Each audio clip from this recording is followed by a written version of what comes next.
This is the Seahawkers Podcast, episode 430. I'm Brandon Schultz of the Military Seahawkers, and I am joined by my good buddy and Montana Seahawker, Adam Emmert. You bet, bud. We're sitting here recording this as the Lions just go up 17-10 over the Bucks in the divisional round here on Sunday. And this weekend's of playoff football has been, I would say fun, but there was one game that wasn't fun, just infuriating. And then the rest have been fun, but pretty cool to be able to have some skin in the game and all of these playoff games, watching potential candidates. That's been fun for the head coaching position, and just seeing some of their styles, like what comes through on the field. I think we'll dive into a good part of that on this podcast, Brandon. I think that was the plan, right? Like head coaching candidates. It is. It's part of the plan. We're going to go through the candidates because we have a list of 8 names that the Seahawks have or plan to interview. I know there's 6 names that are coming back for second interviews. There's a couple of names who are linked to the Seahawks that I know that we want to talk about. And so, yeah, I kind of want to go through all of them and try and talk through, hey, what are some of the strengths of these guys? What are some of the ways where they may be connected to John Schneider in the past, or at least connected to people in John Schneider's orbit as a general manager? And it also makes it fun then to watch some of these games like you're talking about. With the Dan Quinn game, we've talked about that one, of how that candidacy kind of went down in flames a little bit, although not bad enough that he didn't get a second interview. So at least we're to that point in the process. And we're kind of, we haven't really heard anything about Ben Johnson for the Lions, other than to hear from him saying that he's interviewed with teams via Zoom. And so we don't know if that's a potential Seahawks interview that's been done there. And you have to just wait until you can have those in-person interviews once the Lions season is over. Mike Macdonald for the Ravens, another exciting team that they got a big win on Saturday. He's looking awfully good as a potential candidate. So as we go into some of these candidates, where do we start off? Because there are so many names. Let's start off talking about the guys who were announced by Tom Pelissero on Sunday as the ones who are getting second interviews. And that is Panthers defensive coordinator Ejiro Evero. You've got Raiders defensive coordinator Patrick Graham, Giants OC Mike Kafka, Rams defensive coordinator Raheem Morris, and Cowboys defensive coordinator Dan Quinn. Let's start off with Dan Quinn because that one's kind of easy. We've talked about him. Are you surprised at all that he's made it then past that first interview and now into second interview status? Not even a little bit. And, out of that list of dudes that have made the quote second cut of interviews, he'd probably be my choice of those guys. I think Kafka might be the close second for me. Really? But yeah, we sit here and we've talked about this as we've looked at the initial names and some of the more exciting names that maybe we haven't seen interviewed yet. And we're like, man, I don't think there's any bad choices here. This is kind of the grouping of the dudes where I was like, I don't know. Like, if you want to roll it with Dan Quinn and give that a go, he did have some success as a head coach. He can hire a staff. He fits the culture that they want to keep. And I get all that. But if we're making a change, let's make a change to a degree. Something significant is kind of how I feel about it. And I had mentioned on the last little ditty that we did that why are you going to bring in a guy to try to out Pete Carroll at being Pete Carroll? Like, if you want Pete Carroll, just keep Pete Carroll. Yeah, that idea makes a lot of sense to me. At the same time, if you are looking for someone that has come up through the organization and someone that can work well with the general manager, because I think that's one of those things that you want to be absolutely sure that you can do. And continuing on as a culture, we've seen it work really well in other places too, where the head coach and the general manager work so well together that from the outside, we can't tell who's making the call as to what decision it is, because they are kind of that mind meld together like we saw from John and Pete. And I think that, everything that we've heard suggests that there wasn't really, you never hear about these guys bashing heads behind the scenes because they're able to talk it through and work it out. And so that's got to be one of the big keys that you're looking for. And I think that if that's one of the top priorities, then Dan Quinn would probably make a lot of sense if you know that you can be that way. Right. And I think another top priority to me seems as if they really want to go for it now in terms of maximizing this young roster and being competitive right now. And I think an established coach does give you a better chance of that in some ways. But again, we're not going to be in any of these meetings. I mean, let's say Raheem Morris had an amazing plan and really showed a philosophy of football similar to the way Pete Carroll did, and maybe not the same philosophy, but presenting it very clearly and having the language to put that vision forward so that everybody's on the same page. We're not going to know that. But, man, in terms of guys with experience, Dan Quinn, second to Vrabel in my mind, or a lot of people are into the Harbaugh idea. I know neither of us are big on that one, but he'd be another guy that has experience and has had success pretty much everywhere he's gone. So I think that's the upside to Dan Quinn for sure. Instead of to just bag on that piss poor performance in the playoffs there, which you got to wonder, like, how much of that is Dallas Cowboys culture in the way that Jerry Jones presents things and presents the team and the pressure. And there's just a weird energy around that franchise, I think, because of the clock that Jerry Jones has, just being in the later stages of life.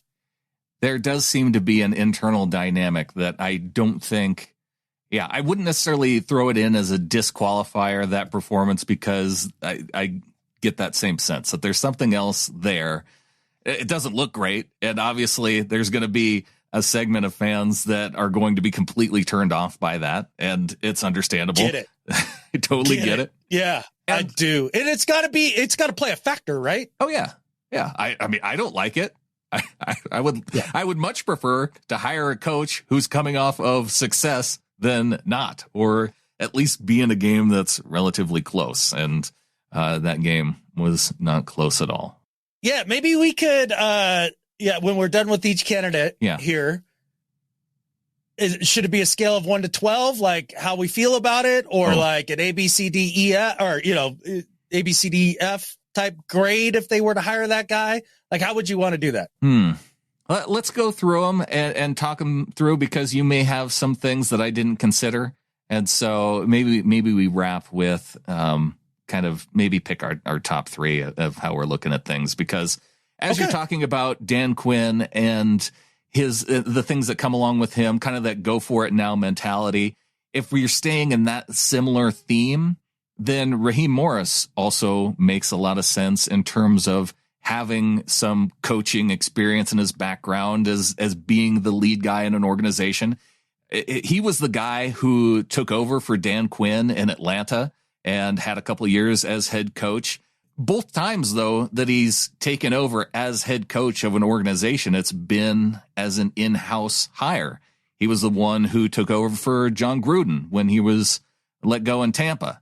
And so he's never really been in that situation where he's come in from the outside into a new organization and then taken the lead. And I think that adds a different dynamic to it than being promoted from within. So I'm interested in this one because, one, I think it makes the Rams worse. And with the Rams, he had a lot of talent that left that defensive group, and they got a lot out of what they had down there in LA. As a personality, I think I like Raheem Morris a lot in terms of his, just because what you're looking for, especially watching some of the press conferences, you're looking for, do they speak in cliches? Do they demonstrate some confidence? Because there's some of these coordinators where you're like, this dude I can't even see him leading a team because he doesn't seem to have that kind of confidence when speaking in front of the media. Maybe it's different in front of the team, but you have to assume that that's going to be a similar type of job interview dynamic. So if they're not even able to communicate effectively with the media, Are they going to be able to communicate when it comes to the way they build and maintain culture? And out of the guys that I listened to, Raheem Morris was one of the ones that kind of came to the top of that list in terms of just the way, just his presence. I like the dude. I'm with you on that. This is one of my please God no hires. Really? Really. He has not had success wherever he's gone. And you can point to the success with the Rams this last year or so. But, Brandon Staley had a lot of success there too before that. And I don't know who the D coordinator was before that. Was it Wade Phillips? Or was there one in between? It may have been. Yeah. Point being is that all of these different dudes have had success there. And honestly, I think that's a factor of Aaron Donald. Look, I know he's one player, and I know that one player does not make a defense, but boy, he masks so many issues and causes so many problems that I think it'd be difficult to not have success when you have a once in a maybe 2-3 generation type player. I mean, to me, Aaron Donald is on the level of LT, right? Sure. Like that sort of dude. And that's really when Raheem has had success. He didn't have success in Atlanta. He didn't have success in Tampa. I think the reason he's gotten as far as he has is because he's genuinely a good dude and somebody you can work with. But I don't think he's a game changer in any way, shape, or form. I'm out on Raheem Morris. No, thank you. In terms of stacking them as guys who could come in and would be, I think, better positioned to go for it right now, he's in that category for me. And I like the dude. So that it would make him an easy guy to root for, I think. Again, like the dude, and it would be easy to root for him as a human, but it does feel like that sort of hire is a mediocrity hire where one of the reasons Pete is gone is because people were really tired of 9-10 wins. It's too mediocre. See, in my thought process, Raheem Morris is like 6-7 wins mediocre on the regular. That's how it feels to me. You're not wrong, because he was 21-38 as a head coach, one winning season of 10-6. So when you look at that, that's why I kind of prefaced it with the circumstances of you're kind of both situations were ones where the head coach got fired. They just elevated from within. I think with Atlanta, he did have at least 3 years. If I may be flip flopping him. Anyway, he had 3 years in one spot, 1 year in another. And overall, yeah, not great, not a great amount of time, or not a successful amount of time as a head coach anyway. So that part of it is, I don't know if I am completely out, but it is a concern.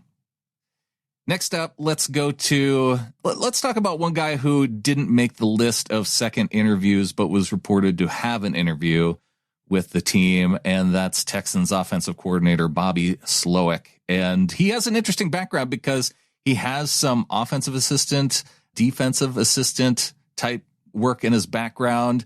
Shoot, he has PFF experience because, let's see, for the 49ers, before he went to the Texans, he was an offensive assistant, offensive passing game specialist, passing game coordinator. I think the reason he got the job with the 49ers is because he has the connection with Kyle Shanahan, and he was the defensive assistant under Mike Shanahan in Washington. Also, likely got his job there based off of nepotism because his dad, Bobby Slowik, was the linebackers coach in Washington. But yeah, was out of the NFL for a couple of years, went to work for PFF. Kyle brought him back in when he got the Niners head coaching job. The variety in his resume is interesting. I just did not get a sense of confidence from him at all when watching some of his press conferences. Yeah, I had a similar feeling, and you wonder about those things. But then again, you saw Jonathan Gannon get roasted at the beginning of this year for, gosh, what was the quote? I don't remember what it was, but it just came across super cheesy, and everybody was like, are you kidding me right now?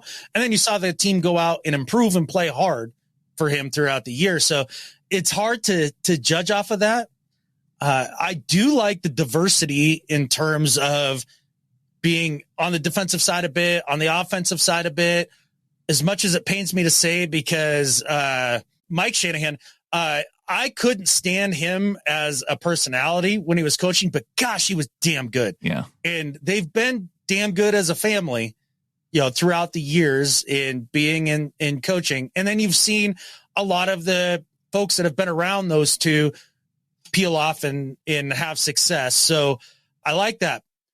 What I don't like is the idea that he's been offensive coordinator for a year and he happened to stumble into not from no fault of his own, it just happened to work out this way, into CJ Stroud, who, in the draft, I was against drafting a quarterback high, except for CJ Stroud, because I truly believe he's the next Warren Moon. It looks just like it to me, and he's a hell of a ball player. And then you hear about who he is as a person as well, and you're like, okay, that's a little Russell Wilson-esque there in terms of being like, this is too good to be true. And I think he benefited from that. Yeah. Watching the game there against Baltimore, Brandon, we saw big success against Cleveland, the number one defense in the league, and then the offense go up against Baltimore. Did that skew your view one way or the other? That's kind of been everybody with Baltimore. So in some ways I'm like, well, it's par for the course in terms of everybody having trouble with that Baltimore defense. So that part didn't play into it as much. Another thing that played into it for me, he would be the fourth most handsome head coach in the NFC West, and that part's not acceptable to me. That's not acceptable. That's not going to work in this division.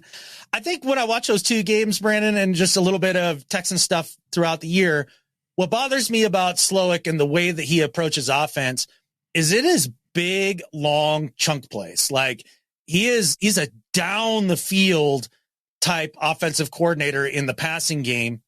And that can be super fun, like it was against Cleveland. Mm-hmm. And then it can be a total disaster as it was against Baltimore, because it's a boomer bust kind of mentality. And it definitely seems to be rooted more in the passing game than the running game. And that's something that I'm not super excited about. And it's something that you want to see when you look at some of these candidates. And I know we have a show planned coming up where we're going to talk about qualities within a head coach. You want to look and see, do they have that ability to make adjustments based on opponents? And so that has to be a consideration when you're looking into kind of stacking your favorites. Can they be a guy who makes adjustments in those types of situations? And shoot, if they can make it halfway through a game and change, flip things around from how things were going, then that's an even bigger plus.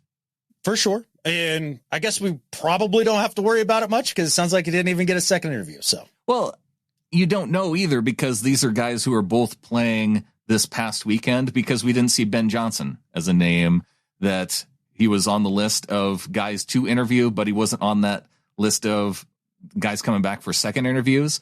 And I would have a hard time thinking that that's not a guy who you would bring back for a second interview. One, handsome, so fills that requirement right off the bat. And he has a connection to John Schneider, the connection through Joe Philbin, who was the offensive coordinator for the Packers for several years when Schneider was the personal aide to the general manager and director of football operations. And then it was Philbin that hired both Ben Johnson and then retained Dan Campbell on his staff when he was the head coach down in Miami. So Johnson has that. I mean, then he spent his entire career essentially with Dan Campbell ever since. And if you're looking for someone to come into the Seahawks culture, but also maybe bring a little bit of that Dan Campbell culture that I think is kind of fun, then Johnson, he has to be one of the more interesting and intriguing candidates to me. A dude who's a math major, so he kind of has that analytical brain to him too. And a guy that, man, when you hear him, he talks through things clearly, and it's not something that you always get from these guys when they're speaking to the media. I think that's a great assessment in terms of listening to his pressers. Like, I just went back and grabbed some random ones throughout the season just to see, in season when they're buried head deep into the thing and all that, are they, what do they sound like? What's their daily kind of like? And all of those things, I think you punctuated that really well. I think you mentioned the Joe Philbin connection and all that. And so, like, he was there with the Dolphins through Joe Philbin, Adam Gase, and then a year with Mike McDaniel. And it's like, I only like one of those coaches. So that worries me a little bit because I do think coaching trees matter. Oh, yeah. How much, we can debate that all day, and I'm cool with that. That's my one knock. What I do like is that he does have a balanced approach to offense, in top 5 in rushing, top 5 in throwing the ball as well for his 2 years there in Detroit. And I like that we've seen repeated success with Ben Johnson. And the last thing that I really like about him is Sean McVay couldn't get the best out of Jared Goff. Right. Ben Johnson is getting the best out of Jared Goff. Like, I think that's a huge feather in his cap. That speaks volumes in my mind. And we're watching it play out against the Bucks. They're leading against that team, and so we might be cheering for Ben Johnson more next week when they take on the 49ers. Hopefully, I mean, I'll be behind either one of these teams if they're taking on the 49ers. But yeah, it'll be a little bit more easy to root for the Lions, I think, and especially if we're maybe rooting for a potential head coach candidate. Although, gosh, you see with some of these guys, the deeper they go, the organizations already make a decision, and the guys that end up going to the Super Bowl end up not getting hired because teams are in this kind of area where they want to make a decision now, and maybe they find a guy that they like with these interviews. Yeah, for sure. So did Ben have one interview then? He never came out and said which teams that he's interviewed with, other than I think he said that as he's gone home at the end of the day and he's done his Zoom interviews from home while he's been planning, for these games in the playoffs. So you would assume that he's maybe had at least one interview, but again, I don't know if having games this weekend has really taken those two names off the list, or because as I look through these other names that we're going to talk about, Morris not playing anymore, Quinn not playing anymore, Kafka, Evero, Patrick Graham, Ejiro Evero, my favorite name on the list just because it rhymes. Oh, for sure. And I enjoy the idea of Evero because I was watching Broncos football heavily the first year of Russ, obviously, like many of us were, talking to Bronco Jared a lot and listening to folks like Brandon Perna, and all of those people, plus the players on the team, seem to agree that he was a guy that could hold it together under adverse circumstances and still get the best out of his players when he was in the middle of a crap storm, and went to Carolina. And I know that was up and down, but I mean, shoot, I think Frank Reich is a good football coach, and he couldn't succeed there. I think that's probably the worst spot in football to be a coach at this point, and at least had some ups. I'm into Evero. I think he's a heck of a football coach, young. I prefer a defensive coach. I'm not opposed to an offensive coach, and I think there's a lot of pluses there, and he would be one that would be high on my list for sure.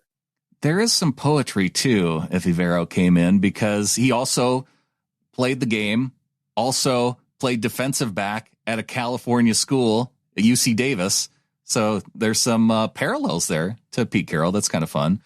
He started with the Tampa Bay Bucks before going to the 49ers, where he was an offensive and defensive assistant, so he has a little bit of balance there.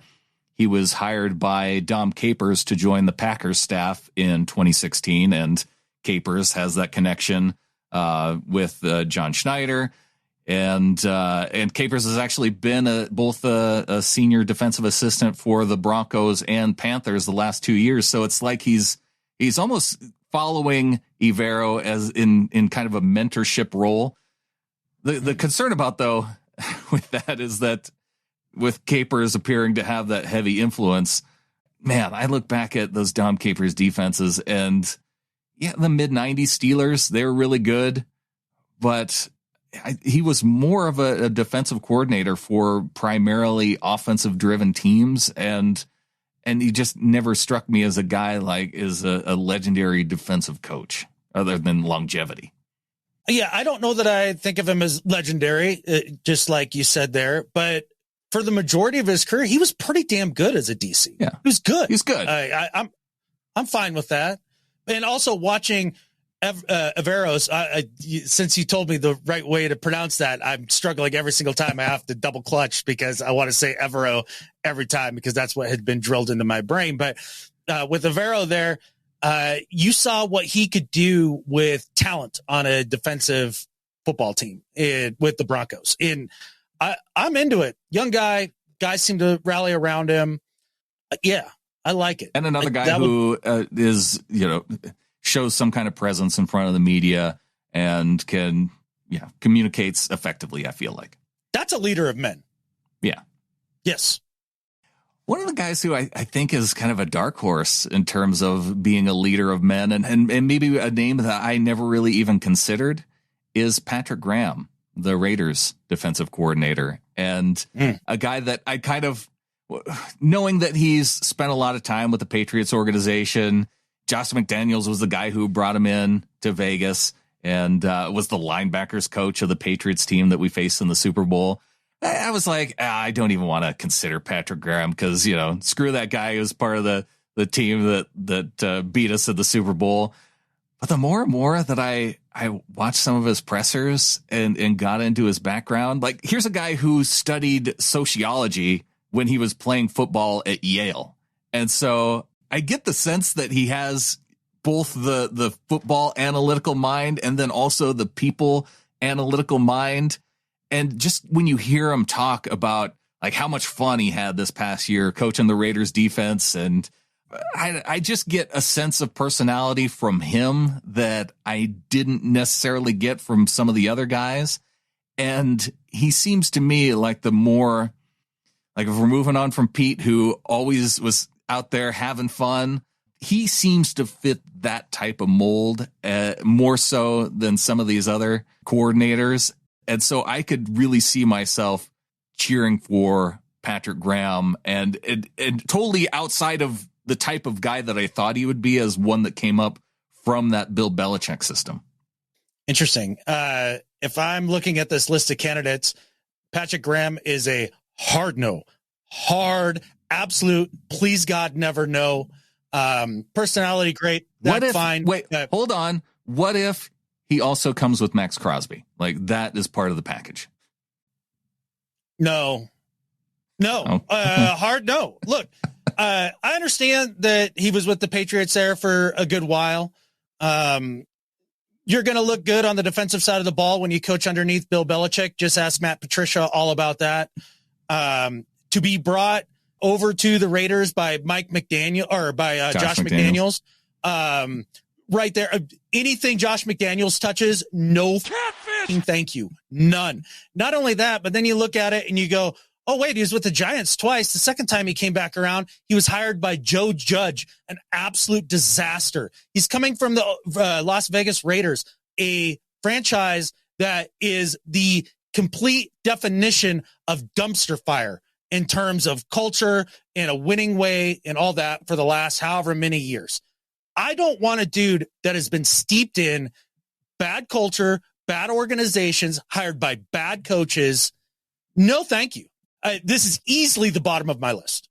But he has that experience. So you're writing off the time that he spent with the Patriots as being, you're not considering that as being part of winning cultures and organizations. Who has recreated the Bill Belichick winning culture out of all of his disciples who are coaches underneath of him? Which ones have done it? And that's why I set his personality apart from some of the other ones, because you look at Matt Patricia and you look at Josh McDaniels and they exude that Bill Belichick type of personality. And that's what I was expecting when I went to go watch Patrick Graham. And the fact that he was opposite of that, because if I was with you, because I had that assumption, all those coaching stops, I was like, yeah, based on that, I'm out. But then when I actually listened to the guy and heard him talking about having fun, you don't hear Belichick disciples talk about having fun while coaching. And we saw the Raiders defense have a fair amount of success down the stretch, despite some of their issues. Is Antonio Pierce a offensive or defensive minded head coach? I don't know anything about Antonio Pierce. He was a linebacker for the Giants, like one of their better ones. Like he's He's a defensive guy. I'm sorry. No, look, this isn't a press conference business. This is a results business on the field. And no, thank you. I think it's a culture business. And when I look at it through that lens, I think he could make a decent choice. Well, if we do hire him, Brandon, I'm going to be all in on everything that you said, and I'm going to do everything I can to get on board. I can promise you that. Frank Smith, next up on my list, the Dolphins offensive coordinator. Here's a guy that I had high hopes from him when I first saw him on camera. You're like, okay, this is a dude who could be a part of the NFC West. He fits the mold. Guy with a beard, being an offensive guy. You know, that part of it's a little bit polar opposite from Pete.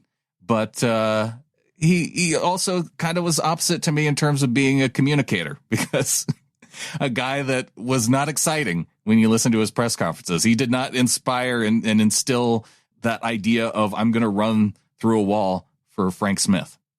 I completely understand that. Got a similar vibe as well. The one thing I do like about Frank Smith is the background in offensive line. Yeah. Had good offensive lines when he coached the Saints there from 2010 to 2014.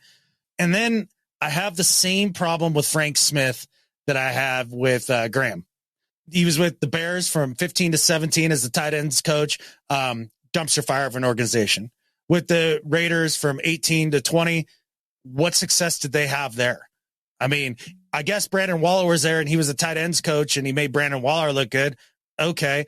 And then with the Chargers in 21, a team that could not help but crap the bed at all the most critical moments, and then gets his shine working under Mike McDaniel as, quote, the offensive coordinator. How much is he really coordinating? This isn't a hard no, but I would be in the camp of disappointment if this was the hire. And the connections to the Seahawks are a little more obvious here because he has Darrell Bevell as his quarterback coach right now, also the passing game coordinator. And interestingly, has Lemuel Jean-Pierre as the assistant offensive line coach, which I had no idea that he was in Miami right now, but I thought that was a very cool connection. That is a cool connection. I always liked Lemuel Jean-Pierre. He was fun to have on the team. I like centers. Yeah. So I think that's pretty neat. Maybe if he's bringing Lemuel Jean-Pierre back to the Pacific Northwest, then it adds a little bit too. And not enough. There's so many other candidates that are so much more qualified in terms of culture and success that they've been steeped in that just no, thank you. Well, he was not on the list of guys getting a second interview, so he may be out as well when it comes to, interestingly, two of the offensive coordinator names, or three of the offensive coordinator names, dropped off when it comes to that second interview list. But the one guy who did make it through as offensive coordinator, getting a second interview, is Mike Kafka, Giants offensive coordinator. And when it comes to looking for where they had success, the Giants, maybe not an area where you look to and say, well, obviously they didn't have success this year, but you look at the situation that they're in when you have Danny Dimes as your quarterback and they go through Tyrod Taylor. But then this is what won me over when thinking about Mike Kafka as the offensive coordinator. This guy coordinated an offense that got something out of a third string quarterback and Tommy DeVito and went 3-3.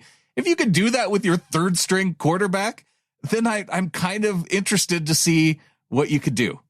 Keep spitting the truth, Brandon. Keep spitting the truth. I line up every bit with you on your analysis there. The other part that I like about it is he spent so much time in Kansas City, a winning organization under Andy Reid, who I have always had the utmost respect for, even before he finally got over the hump and won a Super Bowl. Andy Reid's connection back to Bill Walsh and, all of that coaching lineage. And the idea that he could get somebody like Danny Dimes to win a playoff game last year, who I hate calling players trash. I think I think it's so disrespectful, but whatever the level above that is what I view Daniel Jones as a quarterback and have since he was drafted. And then also the passing Paisan to come in and have the kind of Jeremy Lin effect almost that he had with the Knicks back in the day, that was really impressive. And then you also put into there the connection with Dable, who I think after that first year in New York and everything that he did with Josh Allen in Buffalo, you're like, okay, that's a coach right there. That's an offensive coach. So I understand the stink of the Giants. He's got enough other pedigree behind him that I think overcomes that. And then seeing what he has done with some quarterbacks that are, let's say, just a smidge lesser than Geno. Also, when it comes to press conferences, not my favorite press conference guy. Also, bearded Kafka, I'm in on. Clean shaven Kafka, out. I want no part of clean shaven Kafka. I'm with you. See, the first reaction I had when I heard the name Mike Kafka was thinking of his time as a quarterback for the Eagles and being like, oh, God, he was terrible. He was so bad. But also, too, I think some of the best NFL head coaches have proven to be guys who maybe weren't great players, like were good players or bad players, but were really smart. Mm-hmm. And they just had limitations in terms of their physical ability. And he fits that mold. So of the guys that are on the second interview list, that's why I said he might be my second choice behind Dan Quinn. Well, he has been a part of a lot of different locker rooms as a player. You mentioned the Eagles. He was also on the Patriots, Jaguars, Bucks, Vikings, Titans, and Bengals. And some of those were multiple teams, practice squad for a portion of a year. But I do think that plays into his experience then of seeing what it's like in different locker rooms and understanding the type of culture that you need to be successful, and then being a part of the Chiefs for the period of time that he was, and being brought in as a coach under Andy Reid. So yeah, that part of it is intriguing to me. And then obviously that makes the connection to John Schneider having the Andy Reid connection. For sure. And, concerns being that just 1 year as an offensive coordinator. And again, you're going with an unproven guy in some ways, and that has its pluses and minuses as well. So definitely would not be angry at the hiring of Mike Kafka, but I do feel like there's some other candidates that maybe aren't on the second interview list that I think are much stronger candidates if the Seahawks can get in that game. Well, we haven't even talked really about Mike Vrabel. He hasn't been on the list for interview. He's been connected to the team. So I guess maybe. Do you want to do Vrabes next? Is that the one, or do you have another name you want to go with next? I haven't even really looked into Vrabel just because he hasn't had an interview, and you're going to have to interview with the team to get a job. So I focused more on the guys who actually had interviews. I'm interested in Vrabel, but it's kind of like, how much time do we spend on Bill Belichick and Harbaugh? These three names kind of all fall into the same bowl. To a degree, Mike Vrabel would be my number one choice. I'll just put it out there. I don't have the strongest feelings about it, but he'd be my absolute number one pick. A guy who went to Tennessee, got the most out of Tannehill, got him to an AFC championship game.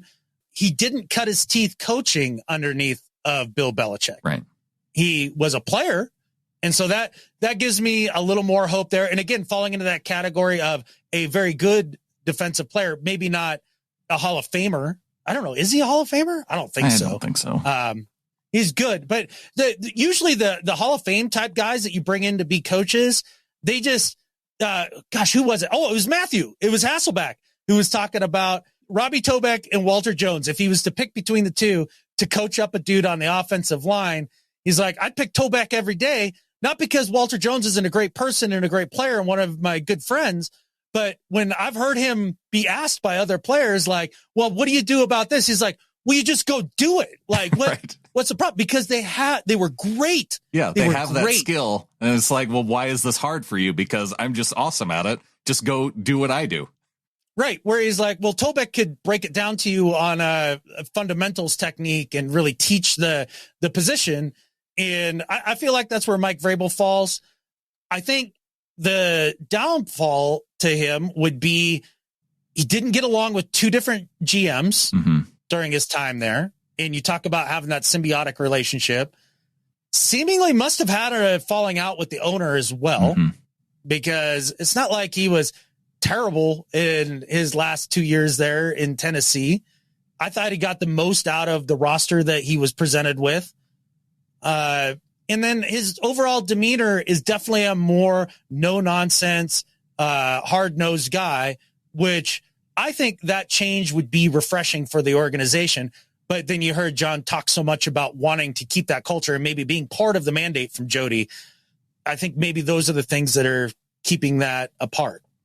Yeah, and that's what leads me to think that maybe he won't get an interview along with Harbaugh and Belichick. Like those guys all, when you talk about that type of and maintaining that kind of culture, I think it might disqualify all three of those guys.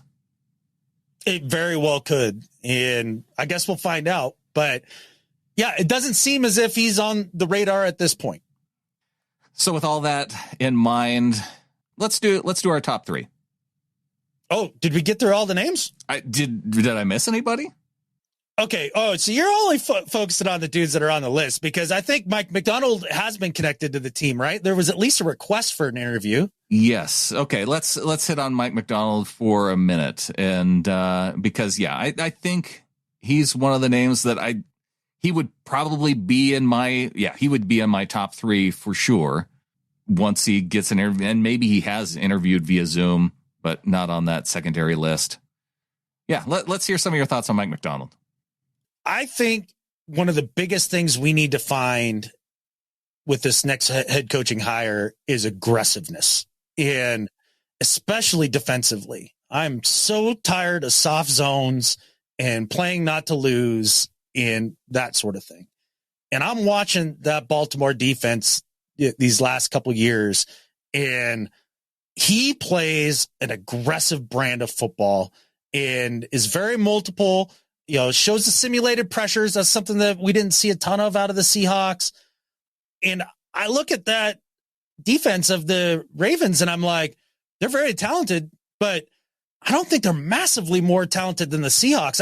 I think a guy like that could really make a massive jump for this defense, which is, I think, the most important thing that we need to focus on.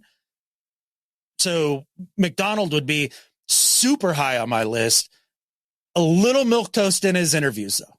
A little bit, but he does strike me then when you talk about the guys who are no nonsense type of guys. I get that as a part of his personality too, but also not so over the top as someone who I wouldn't at least allow for the team to have a little bit of fun. Yes, absolutely. And players play hard for him as well. And being around John Harbaugh, who is the superior Harbaugh, is a big feather in his cap, in my opinion. As much as I dislike the Ravens as a football team, and it's mainly because of the early 2000s teams. Like, really, I finally traced it back. It's like, why do I hate the Ravens? Sports hate the Ravens. And it's Shannon Sharp. Oh, it's Shannon Sharp. I couldn't stand Shannon Sharp in Denver. I couldn't stand him in Baltimore. And Ray Lewis rubbed me a little the wrong way too. So I was an Ed Reed fan. Ed Reed was what kind of got me into enjoying Ravens football. He was the yin to the Ray Lewis yang, right? Like, he was a dude who did everything the right way and didn't have the off-field stuff like Ray Lewis did, and was an awesome safety. Look, you will never get me to say one ill word about Ed Reed. Like, that dude is legit in every way, no doubt about it. But that organization has been run well, and they've had consistent success. And he left, went to Michigan, coached under the lesser Harbaugh, had success there, came back under the greater Harbaugh, and is now on his way, I think, to winning another championship. So number 2 for me, I think. He's up there for me too. He may even be my number 1 candidate. And so, yeah, it seems silly to leave him off as I'm thinking of through the names, but it is because of, one, there's not that obvious connection. Whereas I look at a lot of these candidates and I say, because as a dude, you tend to hire people that you're connected to and have friends that you at least know what they're like and know if you can work with them based off of the choices, the hiring choices that they've made. And I don't get that same sense of an obvious connection. Maybe there's one I just didn't dig far enough for it. But I do like the fact, too, that, as you mentioned, he went and coached college for 1 year and then had success there, came back, and is now having success at the NFL level, kind of bouncing between the two Harbaugh brothers, obviously able to work for both those guys. And that at least gives me a sense that no matter who he's working with, like he can work with different types of people. And he's boy next door handsome. Like, yes. I think that feather in his cap as well for the handsome NFC West coach part of the equation. But you're right, man. One of the things as I've gotten older that has surprised me is how much even businesses you wouldn't think that are relationship businesses are very much relationship businesses. For example, the grinding band mill wheels in sawmills. Yeah. It's 85% a relationship business. You wouldn't think that, but it very, very much is. And football is absolutely that way. And I think that's a big factor as well. I worry that the Ravens are going to go so deep in the playoffs that they aren't going to be patient enough. I hope they can be. I hope the Seahawks can be patient enough to wait for some of these candidates with the potential of, because as much as I think my two favorite candidates are Ben Johnson and Mike Macdonald, and I don't. Yeah, give me your three. Okay. Give me your three in order. Ben Johnson, Mike Macdonald. In order. Yeah, I'd probably go Ben Johnson number 1, Mike Macdonald number 2. And I think Raheem Morris would be my number 3. Okay. I would go 1, the Vrabes. I've got a case of the Vrabes. Number 2 would be Macdonald. And then number 3 would be Ben Johnson. And what I really like about Ben Johnson that we didn't put forth earlier was in the game against the Rams, that 4-minute drive at the end, and he was aggressive. He didn't turtle up. And he went out and he won the football game with his dudes. He didn't leave it in the hands of the defense. He's like, all right, our chance to win it. Let's go win it. I like the aggressiveness in that. So those would be my top 3 at this moment in time. And you wonder about the patience aspects of things. They don't seem to be in a hurry. That's for sure.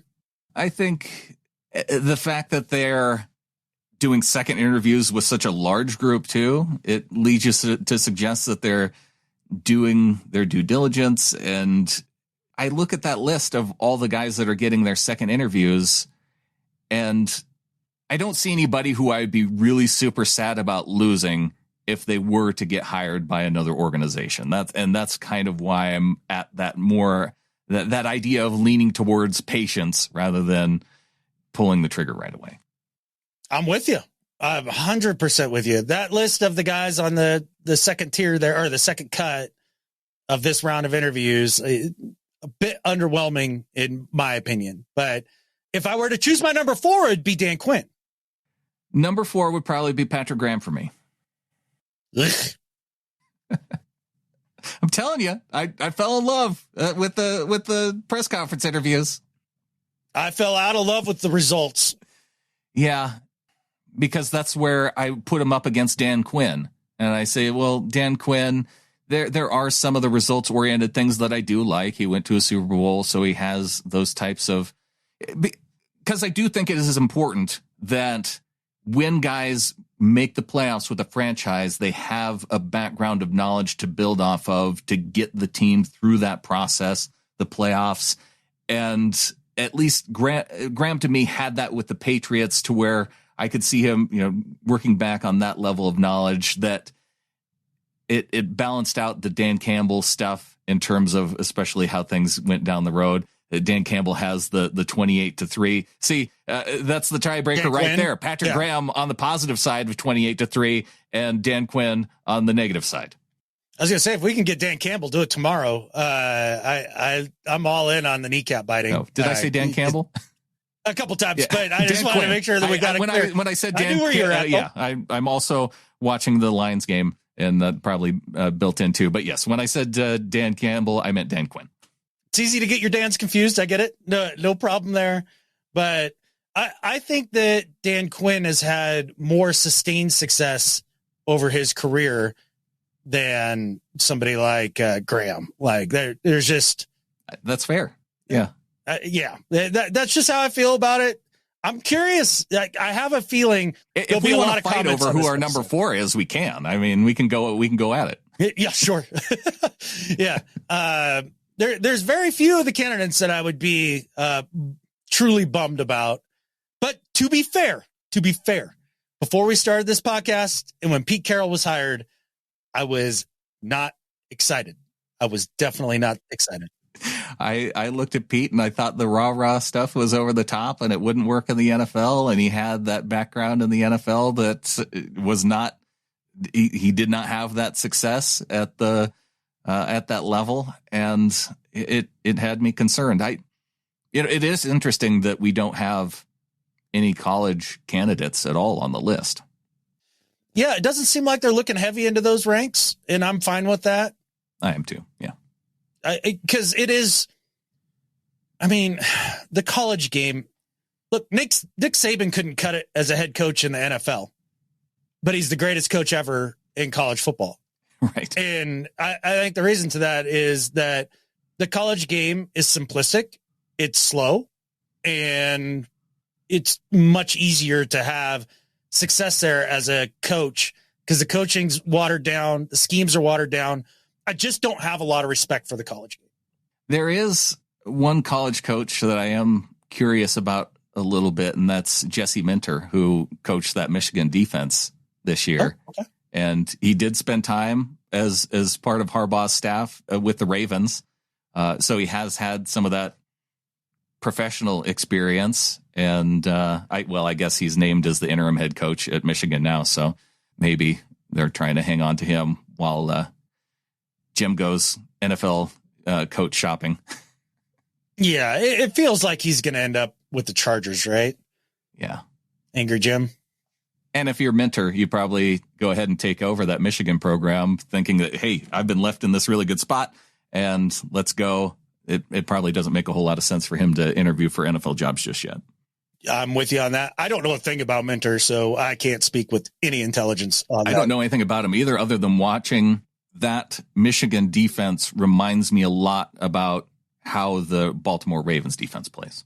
Well, I mean, that makes sense. I mean, Macdonald was there the year prior, right? And I'm sure that John and Jim have discussions about how defense is played when they do get together at family dinner. So I imagine that there's some crossover there. All right. Well, that's a look at our head coaching candidates. That we may have more as we move forward. I'm sure there's the potential is there for more guys to be interviewed going forward, but this may be the list of guys, and one of them could be our next Seahawks head coach. Brandon, I'm curious, are you having a hard time being patient with this hire? Because I know on the inside, it's tearing me up, man. Like I want to know who the coach is. I want to get excited. I want to move forward. I want to stop feeling sad about Pete. You know, like I'm ready. I'm very much ready, but also too, it's a big decision. So I'm glad they're taking their time, but just on a personal level, man, I'm struggling. I am too. And a big part of it is that we all fall into individual camps as to the things that we like and don't like about the next head coach. And so I see so many of us kind of like, okay, well, this is the guy I like. So this is the guy I'm rooting for to be our next head coach. And I just want to get through that part of it just so we can all know who we're rooting for from here on out, rather than our individual choices of what we like out of certain candidates. And, you know, you and I, obviously we went through it too. We have guys that we like, guys that we didn't necessarily care for, and have differences there.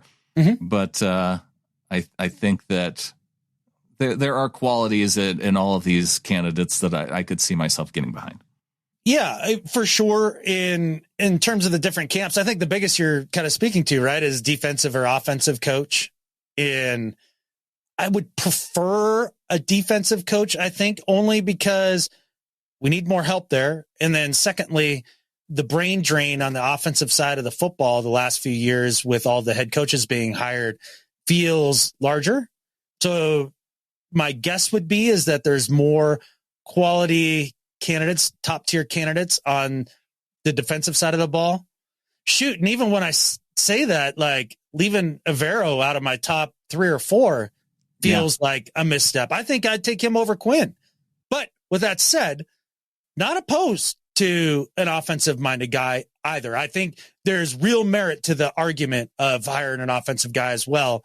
Some people seem to be really dyed in the wool in these camps. I think I'm more camp fluid. Yeah, camp fluid, but also camp handsome. I mean, you can't come out of this coaching cycle and end up having the 4th most handsome head coach. With Jody Allen in there helping to make this decision, I feel like that looks ought to come into play on this. Not to be superficial about it, but I think it should. I mean, it's kind of funny. It's fun to joke about for sure, and there's truth to the matter too.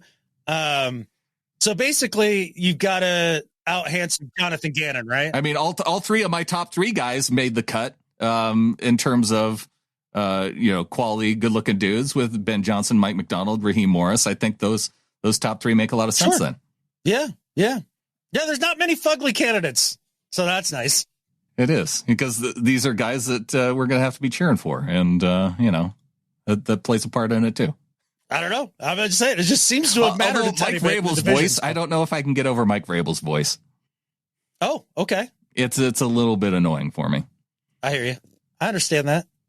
In terms of show content, Jim Harbaugh would be awfully good. Oh, man. I'd be good for numbers, man. And it'd probably be good for wins in the short term. There's no doubt about it. And yeah, I mean, maybe we should talk a smidgen more about Jim. I don't know. Just because I know there is a large camp of Seahawks fans that are excited about the idea of Jim Harbaugh.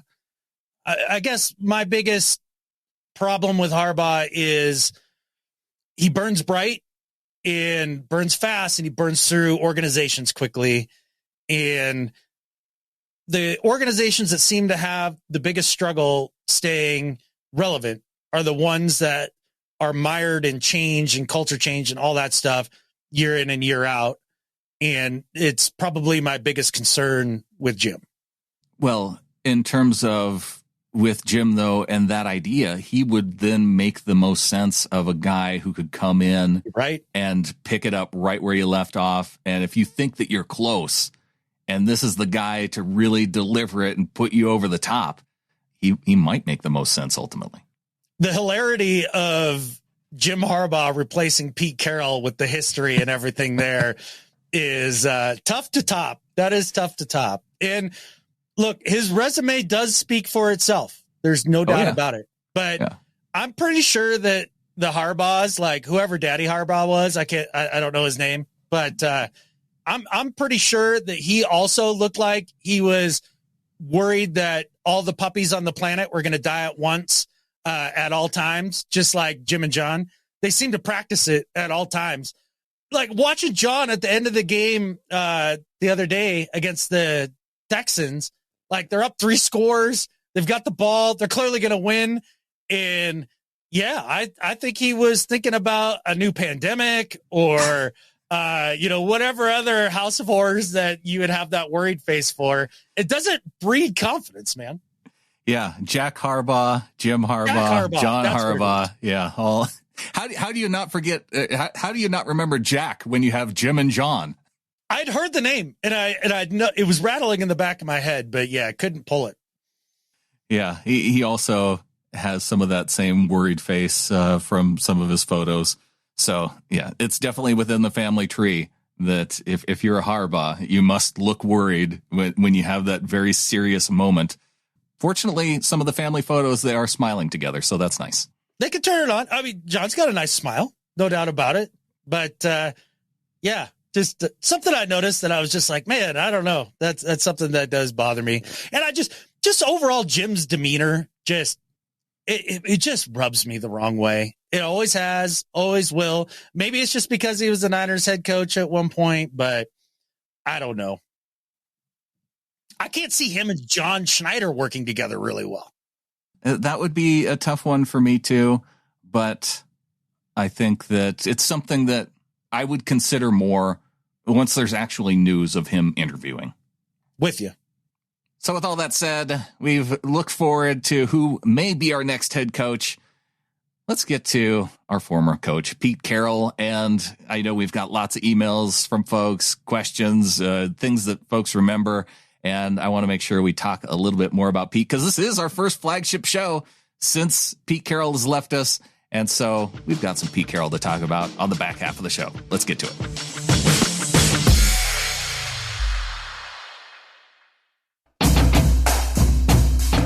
As we get into the second half of the show, Adam, one of the things we've talked a lot about coaches, but we haven't talked a whole lot about quarterback, and that is Geno Smith.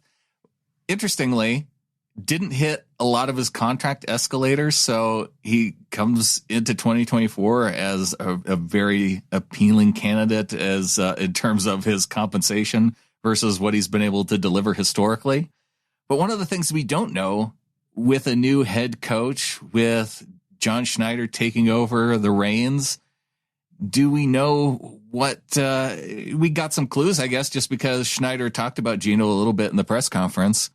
He views the team as one kind of on the cusp, but I could also see him as him having those same types of views. But then you buy yourself some time as an organization when you make a transition at quarterback, and with a new coach coming in and the draft coming up, having a lot of appealing quarterback candidates, it wouldn't shock me if Geno Smith were to get traded this offseason.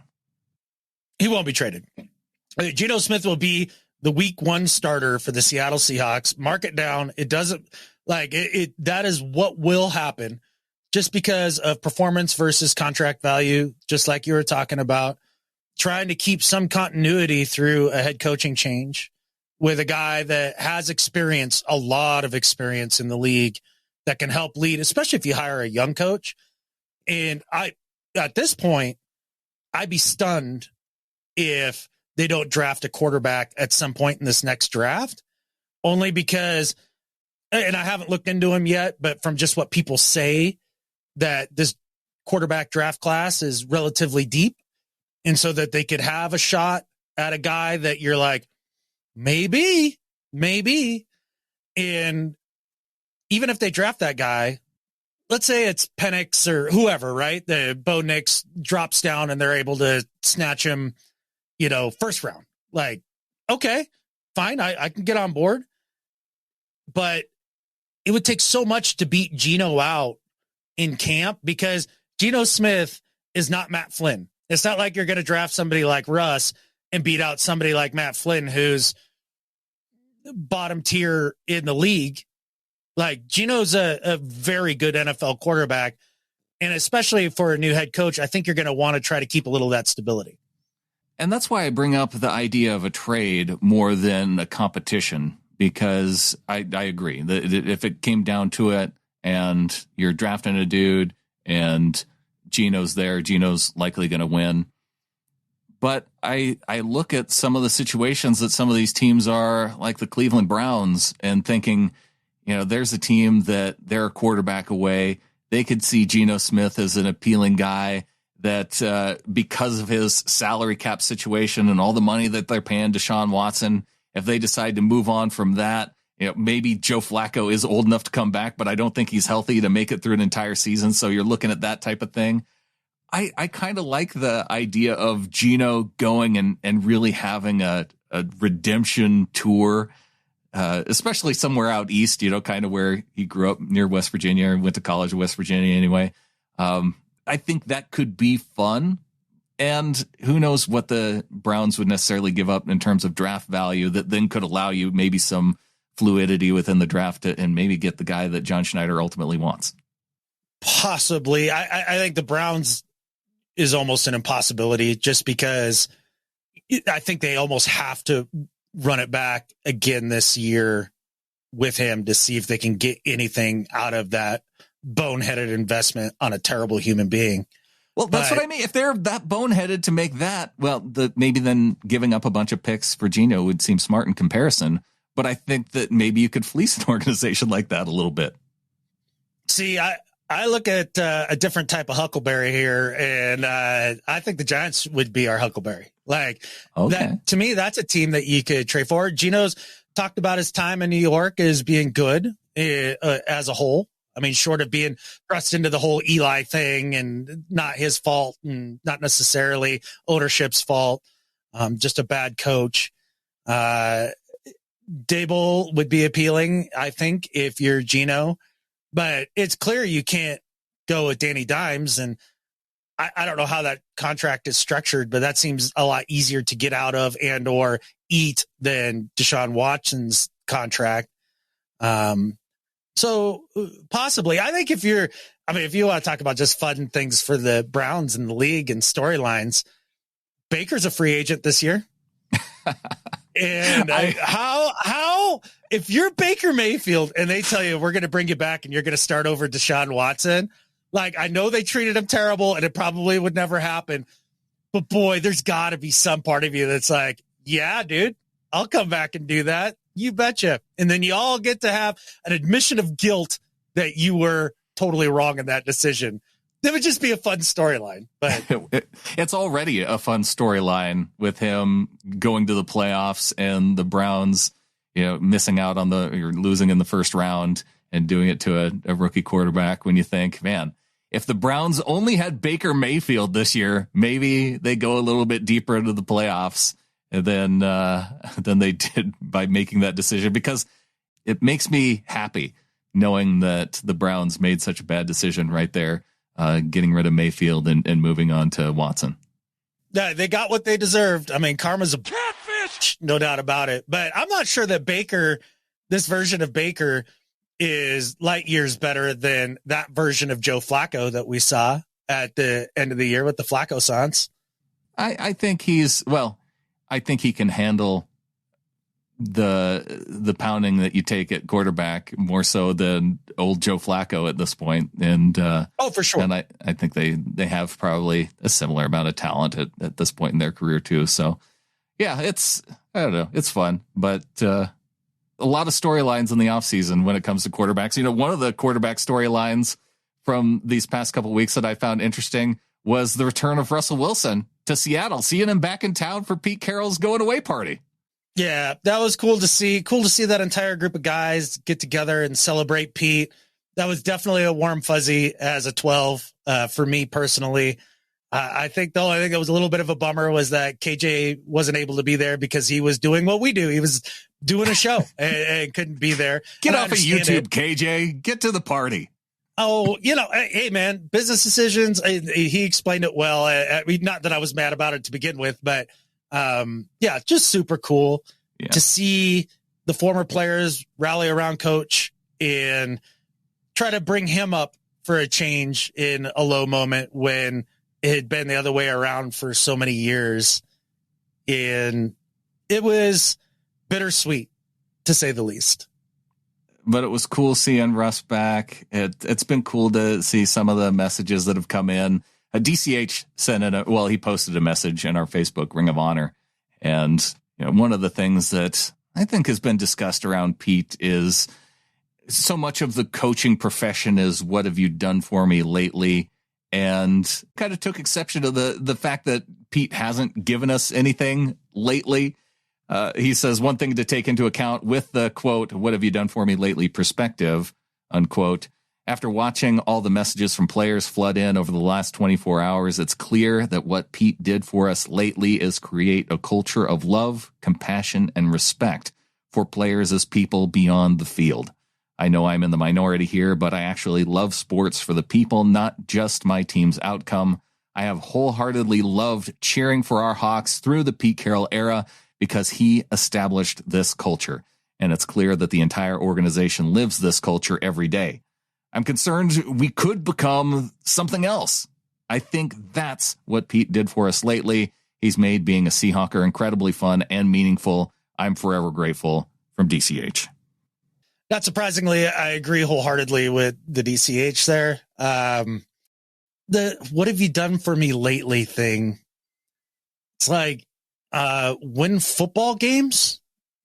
I was sitting there watching the Ravens this weekend and listening to Harbaugh's resume when they were talking about how successful he's been there and blah, blah, blah, and thinking about all the first round exits and some of the struggles in between there and a couple down years, but mostly really good years and one Super Bowl win during his time there. I'm like, and he's now obviously he has his team playing this year better than he had his team playing this year. That you can't argue that. But with that said, like the resumes were so shockingly similar in terms of results, and people couldn't wait to run this dude out of town, or at least some. And you don't hear that sort of murmurs around John Harbaugh on the regular. I thought that was interesting. Like, I think you do hear it a little bit for Baltimore in those years where they, especially when they've had those first round exits in the playoffs. There's been those same types of talks of if Harbaugh can actually get them over the hump, and they've had such a big rotation of coordinators, both defensively and offensively, that you wonder too around how that organization operates. I think there's probably that same segment within the Ravens fan base. I would have to guess. Well, they must be a lot quieter people. You don't listen to them because you're a Seahawks fan. Well, yeah, I guess that's true. But I do think that it does show that with some patience that you can maintain long-term success and then still reach new peaks depending on who you bring in. Pete didn't have Lamar Jackson. That's something that didn't happen. So it's as much as the players as well as the coach. And yeah, I think Pete gave us a lot lately and also in the past. And there were some failures along the way too, but I think the biggest part of DCH's point that I think is important is he did make you proud to be a Seahawks fan. And I do believe in the idea of wanting to root for good humans doing big things and to feel proud of that. I think it's a big deal. It's at least a big deal to my fandom. Well, and you look at so many guys that have come out of the culture and you still root for them in their post Seahawks career. When you think of, like Mike Robb being out and doing his thing, when you think of Richard Sherman, Cam Chancellor, there's so many of these guys that you cheered for them, Marshawn Lynch, while they're in a Seahawks uniform, and then they get out and you're like, yeah, I still want to see this guy succeed just in life because of what he's meant to the football team. So being able to cultivate some of that and have these guys together. And I think bringing a Super Bowl to a franchise probably does that to a certain extent too. Pete Carroll changed lives, man. He changed lives. And who's the reporter that was there at the dinner? Was it Greg Bell? It was one of the beat reporters. And I'm sorry for not attributing this to which reporter it was, because I just plain forget. But he had mentioned a moment as things were winding down and near the door, Russ and Sherm were having a great conversation and enjoying each other's company. And one of them turned to Pete as they're walking out the door and says, look, I mean, this is what it took. And also you brought us back together to where we're talking like this again. Yeah. And that's part of the magic of Pete Carroll. And I think he may have ended the story that way, or it was just a tweet or whatever it was, but that brought, again, another warm fuzzy to this 12's heart. We've got the Bard, John Davison, coming in, says, hi, fellas. Well, I got quite a shock when the firing happened. I thought I would wait a few days to see how I felt. Okay, it's a few days in, and I have to say I'm still very surprised at what happened. I'm calling it a firing because that's how it feels. On the other hand, has Pete become like a comfortable old shoe, and we need to move on? Time will tell, I suppose. Either way, it was the end of a very successful era, and I thank Pete for that, having endured the team in the 90s. Who do I want? I don't really know. I get the Dan Quinn link, but I watched their defense against Green Bay, and The point is there is a good team in its embryonic process taking shape. Will the new coach take us forwards or backwards? I'm going to muse on that. Go Hawks from the Bard. Go Hawks, man. I appreciate that, John. And it was going to be time for a change, whether it was going to be this year, next year, the year after, right? We all knew we were at the end of this run in terms of just Pete's age and all of that. So, you know, a little sooner than I would have personally liked to seen, but it's okay. And then we do get to look forward to the new coach and maybe get that new pair of shoes and see how they fit. And I'm sure there's going to be things that we like and things that still rub us the wrong way there, rub the foot the wrong way in that new shoe. And we're going to live through that. But what I want to know from the folks that were pretty gung-ho to get rid of Pete, what is the bar for success for the new coach? I want to know that from them, because if what Pete was doing was not good enough, then it must be a playoff win or two, double-digit wins. You know, I was able to tease this out of our good friend Dave Bloomquist, because he's been probably the most critical toward Pete over the longest period of time. Yeah, sure. For sure. And so that's why I wanted to get a sense from him, because he's been on the LaFleur bandwagon, and LaFleur has had success relatively in Green Bay. Football coach.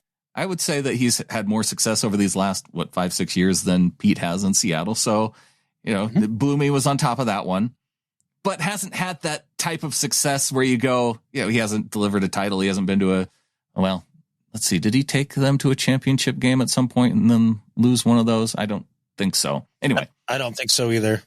The thing that he said, and it resonated with me in a good way, is that he wants an idea of success would just be not spinning the wheels. And so I can get, as a Seahawks fan, if you kind of felt like these last few years. Dave is going to have to define that much more clearly. Not spinning the wheels. So a trajectory toward the positive. Yeah. Does that mean that he feels like the play on the field is up and coming, but they still end up with 6 wins? Is that success? Or is not spinning the wheels more than 9-10 wins and maybe a game in the playoffs? Like, I need to know what that is. Like a clear, defined goal. Not spinning the wheels is like saying, I don't know. I don't like this steak. Why don't you like it? I just don't like it. I don't know. I just don't like it. It just doesn't ring true to me. No, that we're going to base everything on how we feel, on how Bloomy feels internally. And so he gets to decide that if the wheels are spinning or not. That's just how it has to be. Oh, I think that he can very much define what not spinning the wheels are. Like, I'm not trying to call him out in that sort of way. Just like I want something finite we can point to so that we can look back next year and say, all right, in year 1, was that a relative success or a relative failure? Or do we feel like we're on the right trajectory or not? I need something, because to me, next year, if they get just a little more help up front, maybe change D coordinators, we are every bit as successful as the Bucks, or able to take and beat the Niners in Santa Clara, even though they get lucky and still win. You know, we could be at least Green Bay Packers good. And that would be not spinning the wheels to me. So that's why I want clarity. One thing for me, if I were to add clarity to it, because if I'm going to take that and say, what does it mean to me? It means wins within the division. So not because these last couple of years, I think they've lost more within the division than they've won. And that's a problem to me.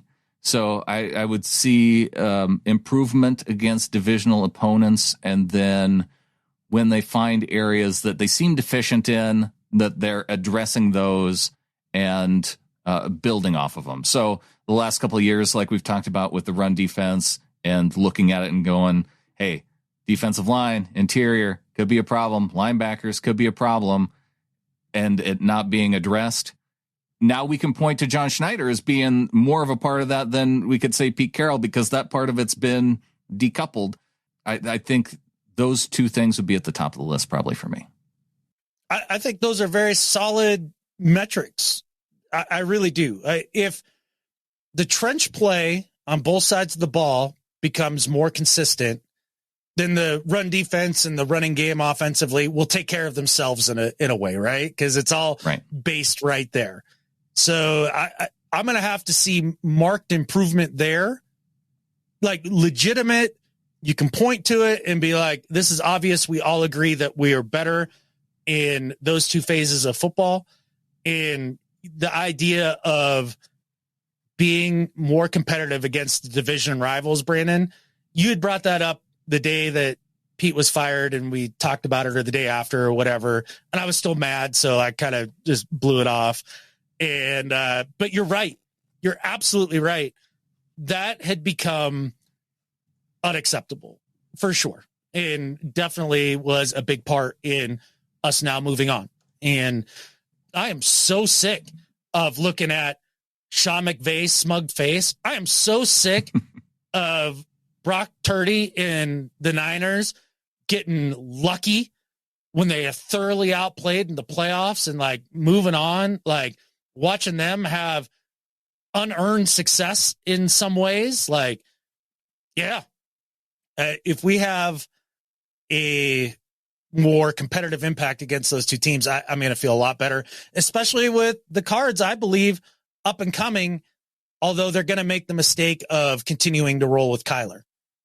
And I'll recognize, too, that part of me is spoiled in a sense of all those years of having Mike Holmgren and then Pete Carroll and finishing first or second in so many years. And the fact that, you know, we've gone from first and seconds to just in the last couple of years to being third and fourth. Like they haven't been third or fourth. Well, there was the 2021 season, the year that Russ got injured, and then this year that was where they finished in third. And you have to go back to. Where'd they finish in 20, Brandon? Number one. Oh, but then that was the early exit in the playoffs, which was, you know, that one was tough. And that was also wasn't the 2020 to a divisional opponent in the playoffs? I can't remember. It does get blurry, man, through such a long run of playoffs and all that. Like if you're the Lions and you're a Lions fan, it's a lot easier to remember your playoff defeats and victories and all that, because they're so far in between. So yeah, 2020 was the loss to the Rams in the playoffs. Oh yeah, that one was gross. See, I tried to block it out of my mind. I know you did. And I brought it right back. So yeah, so that played into my line of thinking there. But I did have an interesting note that from one of our flockers that Pete Carroll bracketed his time in Seattle with his only 2 seasons with a negative point differential. Wild to go back and look at, despite winning the NFC West and going 7-9, they were outscored by 97 points during the 2010 season, and the Seahawks were outscored by 38 points this season. So a little bit of poetry there, maybe not in a good way, but in an interesting way. Great note. Point differential is one of the stats, no doubt about it, and an ugly one for Pete this year. Can't argue it.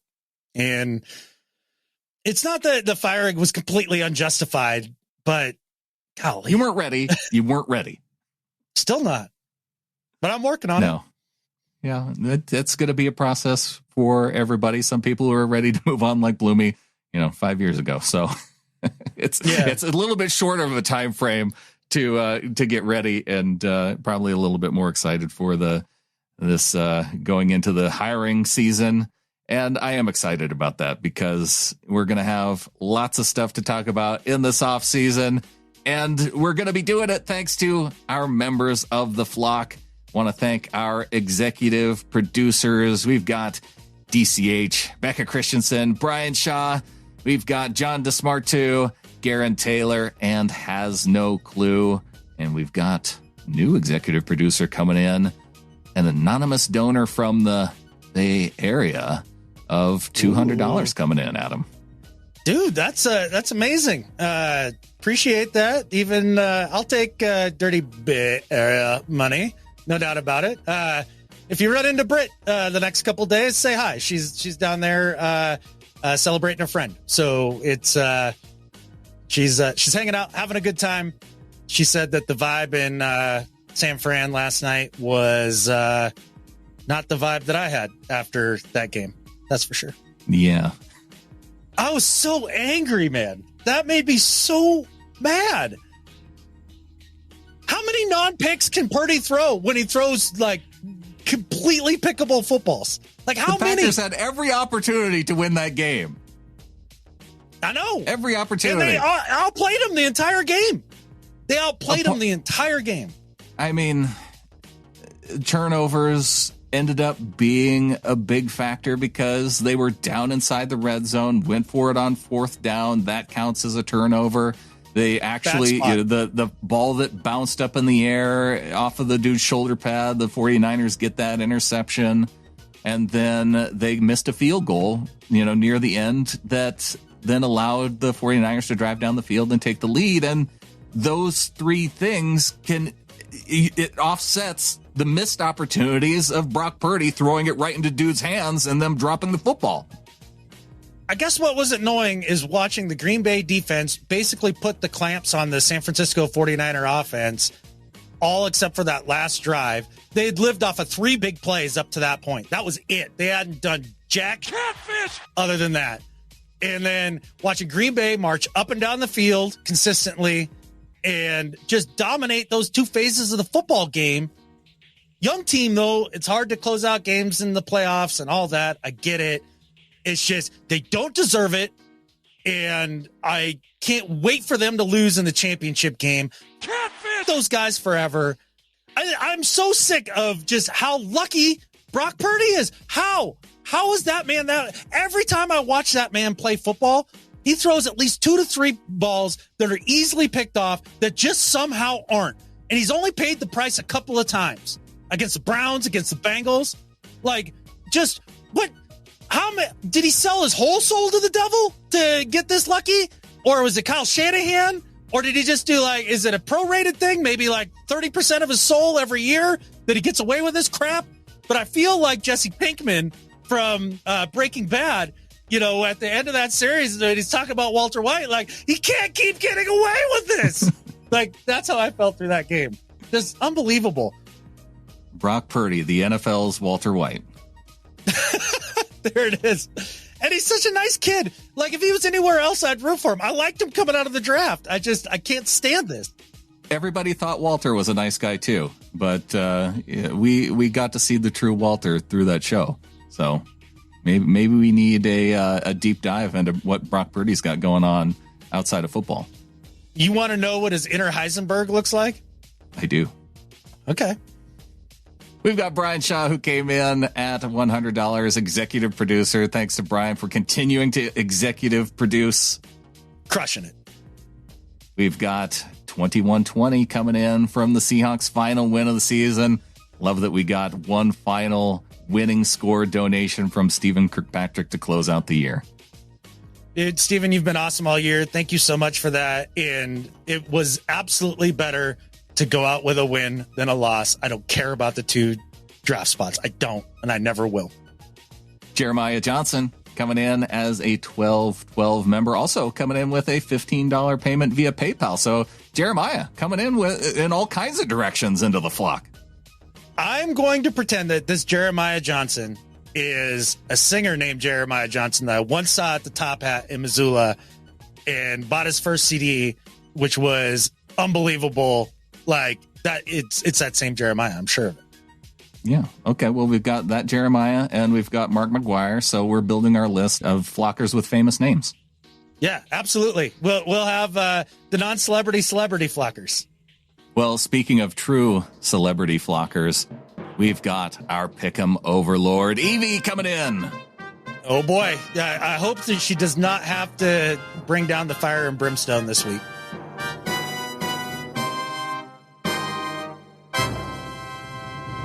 Evie says, well done to everyone who picked the Seahawks this week. You all obeyed the rules and made me very happy. Dad is still 2 picks behind the leaders, although now in 6th place. Evidently, he does not like the last week as teams don't play properly or pick their best players. To me, that just sounds like an excuse for him, and he just needs to do better. No, he was right. He was right. It is the last week of the season is real difficult because of motivations and seedings and all that stuff. Yeah, you don't know that even though the Ravens are bringing in their backups, that they're still going to be able to play relatively well, or don't know. And so, yeah, it's an extra aspect to it that you have to take into account. It's a lot like week 1 in that regard. You don't quite have a sense over what teams are necessarily going to do because, they haven't built the history. Yeah. As there are no Seahawks next week in the playoffs, I think we should have a new rule, and anyone picking the Rams or 49ers, those are the teams you guys don't like, right? Should have to do a forfeit. I will get my thinking cap on. Yes, I agree, Evie. Well, it's a little bit late that's now. That's going to have to be ratified. Yeah, that's going to have to be ratified by the flock as a whole. So, I don't know. We'll put it into the charter for future playoff. Okay. It's already kind of tough once you get to the playoffs because there's not a whole lot of games to pick from. There's really not a whole lot of movement, so maybe it doesn't matter. But I can get behind some of these rules for sure. I'll have to think about it. So much like Evie is the overlord, I think the little flockers that participate in the Pick'em League must be like the Senate of the Pick'em League. So she'll have a decree. Because Evie's our overlord. Yeah. We good point. Have a parliamentary Pick'em government. Good point. Thank you for correcting that and only having an American-centric view of government. That would be that'd be the one. So let's put it out there. This is the overlord's decree. We'll see if it'll be ratified. Don't be sad. The Seahawks aren't in the playoffs. After 7L discovered I am your overlord, one boy in my form has started talking to me, and he is a Giants fan, and he says they are just awful. Be good and have fun. Can we still say Go Hawks when they aren't going anywhere next week? From Evie. Yes, Go Hawks, Evie. Yeah. Go Hawks forever and always, Evie. Absolutely. The poor fella who's a Giants fan, just be sure to have the appropriate amount of pity for him. Daniel Jones is his quarterback. I think it's fun now that we're having, because Evie is a celebrity, she's now having other boys come up and talk to her about football like she, the celebrity that she is. Absolutely. I just think that it's great that she is recognized for the greatness that she brings to the show. No doubt about it. Well, speaking of greatness within the Pick'em League, there are 5 teams all within 1 point of each other in the top 5. Are you not entertained at the top spot with 187 points? We've got, and I don't know if since the Lions game has just ended. Oh, yeah. There's still one game on the slate left as I read these scores. We don't know the outcome of Chiefs Bills quite yet, but we do have the outcome of Lions, and it is, it's reflected in here. So we've got Geno's Best at 186, Hotlanta Hawk 186, Love to Wags My Dixon, and Tram Rammers all at 186 points. And depending on how that outcome goes, we could have either Chris Stoll, My Bush Witherspoon, G. Haley, and Yakahawk in there as well. Fantastic, man. Wow, it's heating up in the Pick'em League. It's a very competitive year. That's super fun. I don't think we've had this many teams all within the top 5. No. And in the last few years that I can remember anyway. Yeah, somehow we found better competitive balance. We've got a winner for week 18, and it is Show Me Your Largent TDs. Ooh. Getting the 13 picks correct and having the tiebreaker. There were 4 other players with 13 picks correct. G. Haley, Van Isle Hawk Fan, Your Finest Glass of Chardonnay, and Daniel Smith all had 13 correct, but did not get the tiebreaker. Man, good week, though. Yeah, 13 solid. I also like someone who finished with 12 correct, and their team name is Clever and Suggestive Name. Yes, I enjoy that very much. because both of those things, big factors into having a solid Pick'em League team name. Absolutely. I'm going to actually have to change the team name that I use for half the season next year, since Jamal will be gone. I can't go with Disley Adams anymore. We'll have to see if Disley's still around too. You shut up right now. Well, and your name is Adams, so you don't have to have Jamal Adams on the team. Well, I mean, I'm not a part of the team. I don't know. Daniel Smith has his name on here. Well, I mean, Daniel's just got more inner confidence than I do, clearly. Well, yeah.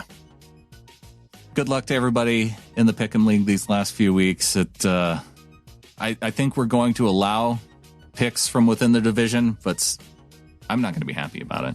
Pick the Niners to move forward at your own peril, I suppose. Yeah, unless you feel like you've got some reverse jinx DCH magic in there. Like if you're feeling it. Yeah. That's a good point. Hopefully you have that. You need all of that. We're relying on it. Because it's going to be 49ers Lions now that the game is wrapped up here. Lions moving on. And with that said, let's get on to do better and better at life. And my do better is for the Lions, Adam, because they are going to need to do better this next week. Yes, they got by the Bucs. It was a little bit iffy to start off, but we need them at their best this coming week to take on the 49ers, do it in Santa Clara. And they need to do better because I don't want to be having to cheer on another team to knock out the 49ers. Let's just get it done next week, Lions. Do better. Do better. Let's go. Let's go. I really want to see that. See, I feel like Jared Goff has eliminated some of the goof from his game because of Ben Johnson and that coaching staff, whereas there's going to be two Purdy turdies in that game. And I want it to be raining in Santa Clara again, too, because he can't handle the rain. That could be all right. Let's see. I am curious about Goff's record. He is 3-6 in his career versus San Fran. Only played them once as a member of the Lions. Yeah. A lot of Rams in there. I wonder, have we heard anything about Debo? I haven't heard anything about Debo. How did he not just get an injection and get back out there? I don't know. Maybe they thought it would be structurally a detriment for him moving forward in his career. Like maybe that you got to protect your guys. I guess Michael Irvin did have an update and said that he feels better the next day. The last time he got hurt, he couldn't even lift his arm. And I guess so he's gone from not being able to lift his arm the last time his shoulder got injured to being able to lift his arm. I mean, not that I'm rooting for him to not feel better at some point. Like if he could just feel better, I don't know, like 4 weeks from now, 5 weeks from now, instead of next week, that'd be great. I guess if you're a receiver and you can't lift your arm, Juwan Jennings with being able to lift arms is probably better than Debo at not lifting arms. Are we sure? I'm not sure. No, nope, definitely not. One thing I'm sure about, Brandon, though, this week is my do better. And my do better this week is for SI.com, because I'm sitting here trying to do my coaching research, right? Because it matters. And, I definitely have a lot of input to share with John, clearly. But, trying to do a good job for the show anyways.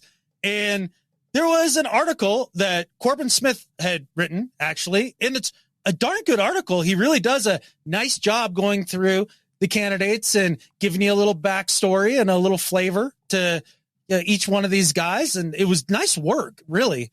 Some of the best stuff I've seen him do. And I couldn't hardly access it because the website is such god awful trash that you click on the thing and there's so many catfishing pop-ups and different ads going all over the place that it just bogs down my entire iPad, crashes the thing half the time.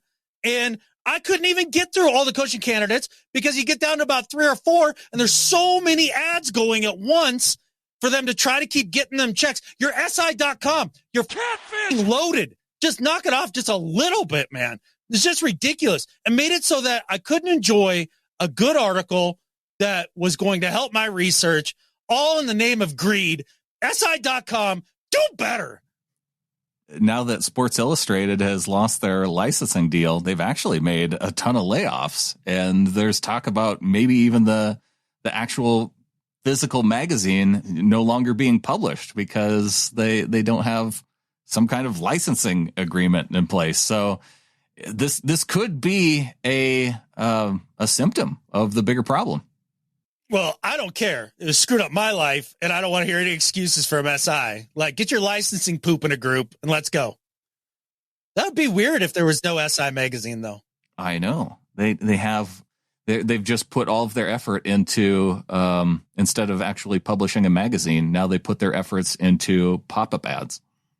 Yeah. Well, I wonder if they get rid of the magazine, if they get rid of the weekly magazines and then keep the swimsuit, or if they get rid of the swimsuit edition and keep the other magazines. I don't know. They just go full swimsuit edition company. I guess. I don't know. I don't even understand necessarily what losing licensing means necessarily. So a lot of hard telling, not knowing for me. That's for sure. All right. On to Better at Life. Who should we choose? I think we got to go with Pete Carroll. Yeah. Pete Carroll. And one of the reasons why I am really happy with how things have turned out with Pete is that John mentioned it before that Pete Carroll fired, and it does feel that way. They tried to make it, and with the statement I think that Jody Allen put out, which we covered, that they were at least talking about it being amicable. And I don't think it's not the case because it seems that way. Pete delivered his press conference. We heard from him that once he knew that the decision was there, Pete talked about how he wanted to try and help with it moving forward and informing Jody Allen with what it meant to be making this decision and how to move forward and the other aspects of it. And it just goes to show you the type of class that Pete Carroll continues to exude, even in the moment where that would likely be hard. I think about, go back to Jerry Maguire, one of the great football movies, right? When it's time for Jerry Maguire to be let go from his sports agent organization, he's digging the fish out of the fish bowl. He's trying to poach any employees that are trying to come with him, making a scene. A lot of us would probably lean more toward that than the type of way that Pete Carroll exited the Seahawks organization. I'm not surprised that the organization and Pete managed to do this, at least with a lot of class and respect from both ends of the spectrum here. And while maybe not agreeing on the decision, it can still be amicable. And I do believe it to be the case. And I am happy about that rather than having a relatively ugly exit. It feels like the Belichick exit was uglier in some ways, even though, the statements are kind of the same and all that. That felt not as amicable. Let's put it that way. Well, it was awkward. And part of it too was contrast those two, which, they came within hours of each other. You had the owner in the meeting with Belichick, and it was very awkward. And I'm glad we didn't have that. But, if Jody wants to make an appearance actually with the media sometime, that'd be okay too. For sure. It was a crazy day. Belichick and Pete. And then my do better should have been Nick Saban for stepping all over Pete's day. Give me a break, dude. Just know the room. Take the temperature. Wait a day. Have it be 3 days to where you can all. It was kind of cool, though, that all three of them went about the same time. And so they could be recognized as a collective. And that was kind of neat. Legends, man. Absolute legends that did it forever. And some of the winningest dudes on the planet. Pete Carroll will always be a part of my personal life, man. And one of the reasons why I took this so damn hard and continue to is I'd mentioned kind of in passing that I was in a tough place at one point, and then some of the Pete stuff helped. And to just kind of elaborate on that, Pete was hired in 2010. I got divorced in 2007. It was a bad one. It wasn't good. She was real mean. and lost everything. And then they tried to take even more than that, and was pretty much on the street. During that time, the kid had been born, and she had a pretty bad birth defect that they figured out, thank goodness, over there at Children's in Seattle. Shout out to them. She's doing great now, but all the medical debt got pinned on me. The wife had come down with MS at that time too, and all that medical debt got pinned on me. The business partner I had at the time stole our biggest contracts while I was on vacation for a week, and left me with nothing, cleared out the portrait studio, and then I really had nothing. Had a couple other things go down in that time period too. This is when Brandon and I had lost touch for a while. He was out on the East Coast, and he had no idea that any of this was going on. And in that 3-year stretch, had hit absolute rock bottom, man. Like, to the point that looked at the top of a bridge there in Missoula, and yeah, I genuinely thought about just taking a header, and hadn't been for the kid, I probably would have at that point. It was right about then that Pete was hired, and my dad had pulled me aside, and my mentals were all catfish, like bad attitude. Just felt like it was everybody else's fault that all of this had happened. And there's this black cloud following me around, and he told me, when are you going to stop believing this black cloud is following you around and take responsibility for your role in all of this? And, man, I was mad. And, Pete got hired, started hearing his rah-rah talk, and it kind of parlayed into what the advice my dad had been giving me. Made an attitude change, and it was right about then that Brandon had come back out west here, and we were able to reconnect. All of that change in mentality and competing and being positive and taking responsibility, all of that change in mentality, even though all those circumstances were still the same around me, because I did play a large role in all of it. It changed. Life completely changed. And I'm basically living my dream right now. And I have my dad to thank a lot for that, and Coach Carroll. His language and his philosophy and all of that, to this day, is a large part of my life. And I just think he's a remarkable human being and a hell of a football coach. Love the guy and will appreciate him always. So, as we kind of have a Pete Carroll dedication to the second half of this show, I thought that was appropriate to share. And things are great now. Thank you, Coach Pete. Thank you, Coach Pete Carroll. You are better at life than Skip Bayless, obviously. I mean, obviously. Yeah. So who knows? Maybe this next coach will teach me how to sustain success now. and kind of keep this ball moving forward. It's going to be a fun adventure, man.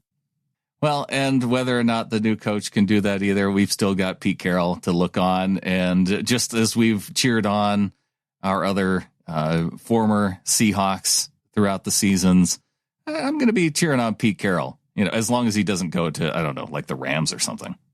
Be the Chargers coach, man. That's a perfect opportunity for Pete. They should hire him tomorrow. I think they would be so much better with Pete Carroll that it's not even funny. That would be an incredible hire for them. I think that's better than Harbaugh. Yeah, that would be fun to see. It'd be funny to see if he took that job away from Harbaugh. I get a sense that that's probably the way they're going to go, though. Probably. It is interesting you don't hear Pete's name in many of these conversations for head coaching jobs. Bunch of ageists. It might be Pete Carroll, too, in a sense of if he wanted to get his name out there through his agent, I think that he would have that opportunity. For sure. You would think so.